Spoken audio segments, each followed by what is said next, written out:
I'm gonna lay this one at a diagonal. I'm gonna lay this one at an X here. Then I'm gonna go back on top with this one. Again, remember, I do not know how this is gonna turn out, but we're all gonna see.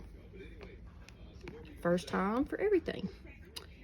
Let's see, go this way. And then this one's just a little bit shorter. I'm gonna go at this diagonal right here.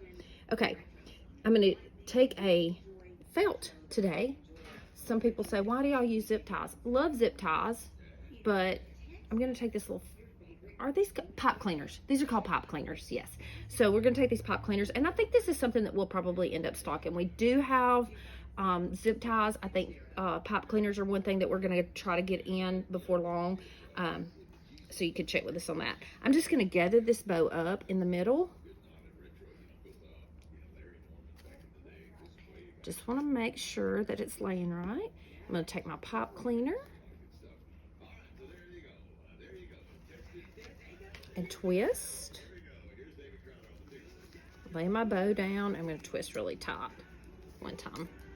Okay.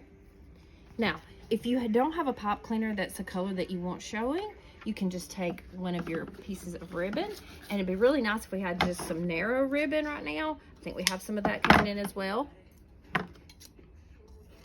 Okay, I've got this piece. If you wanted to cover it up, you could just take this piece right here and tie it over the top of it, and it would take your pipe cleaner out of the look, and you'd have the little orange here. So does it look like what everybody was thinking it would look like? I love it. I think it's cute. I think it's really cute. So do you have to